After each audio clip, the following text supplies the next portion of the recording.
Nous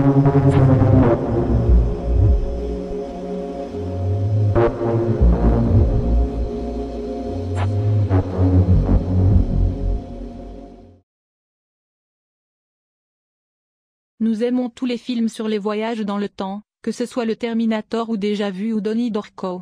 Nous avons tous vu ces films qui ont fait vibrer nos vies avec le mystère de savoir si la théorie des voyages dans le temps existe vraiment ou s'il s'agit d'une hypothèse vague et d'un concept fictif. Pendant tout ce temps, nous avons entendu parler d'avions et de navires qui ont fait naufrage ou ont disparu dans le fameux triangle des Bermudes. Il n'y a eu aucun signe de leur retour ou de leur notification, là où ils ont été perdus. Et un tel incident de voyage dans le temps s'est produit dans l'année 1955 qui a pris tout le pays par surprise. C'était le 21 mai 1992, à Caracas, Venezuela où un avion charter a atterri accidentellement. C'était le vol Pan américain 914, l'avion qui avait décollé le 22 juillet 1955. Mais il s'est perdu sur le chemin et n'avait donné aucun signe de vie. Qu'évoque ce mystère? Moins où était l'avion pendant 37 ans? Moins comment l'avion pouvait-il fonctionner sans carburant? Moins c'est bizarre? C'étaient les mêmes personnes qui avaient embarqué dans l'avion et qui ont débarqué et elles n'ont pas vieilli. Moins ont-ils disparu ou bien se sont-ils retrouvés dans un endroit inconnu? Et comment ont-ils survécu pendant toutes ces années? Moins est-ce que cela a quelque chose à voir avec le temps qui s'écoule?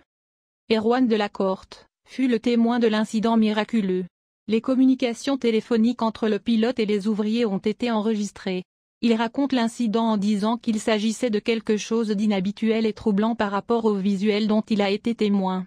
Il a dit que l'avion avait l'air très robuste et désuet et qu'ils n'ont pas pu le repérer avec le système radar. Comme s'il s'agissait d'une invention, réalisée pendant de longues années. Lorsque Court a interrogé le pilote sur les détails de l'avion, il a affirmé que sa voix paniquée lui faisait comprendre que quelque chose n'allait pas. Le pilote a répondu qu'il s'agit du vol charter 914 avec 4 membres d'équipage et 57 passagers. Et devait relier Miami et New York. Tout le monde dans la salle de contrôle était abasourdi. Il a ensuite demandé au pilote, « Êtes-vous perdu ?» puisqu'il s'est arrêté à 1800 km de l'endroit où il devait atterrir. Il a dit qu'il est à Caracas au Venezuela, en Amérique du Sud. Mais toujours sans autorisation, il s'est adressé au pilote pour atterrir à l'aéroport. C'est à ce moment-là que tous les tracas se sont produits. Les collègues de la tour de contrôle ont entendu le pilote complètement perdu au sujet de l'environnement et son aspect étrange. Le pilote leur a ensuite demandé où nous en sommes. Que s'est-il passé? Ils ont répondu, l'avion devait atterrir à Miami, à 9h55, puis leur a dit qu'ils sont à Caracas, au Venezuela. Et le jour est le 21 mai 1992. Et après cela, la seule chose que le pilote a fredonné, était « Oh mon Dieu! Oh mon Dieu !» Delacorte a fait de son mieux pour calmer le pilote et a dit que le personnel au sol est dépêché pour leur porter assistance. Après avoir vérifié tous les documents des passagers, ils ont découvert que ce sont les mêmes personnes qui sont montées à bord de l'avion en 1955. Mais, ce qui est étonnant, c'est qu'ils n'ont pas vieilli, pas même une ride sur le visage ne s'est développée, au cours des 37 dernières années. Ce qui a amusé tout le monde dans la salle de contrôle. S'attendre à l'improbable.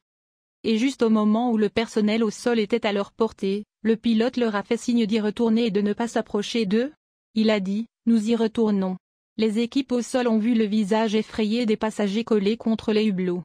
Et à l'intérieur de ce silence et de cette cohue, le pilote a laissé tomber un petit calendrier sur la piste, de l'année 1955. Et l'avion a fait demi-tour, pour disparaître à tout jamais. Le mystère reste entier jusqu'à ce jour.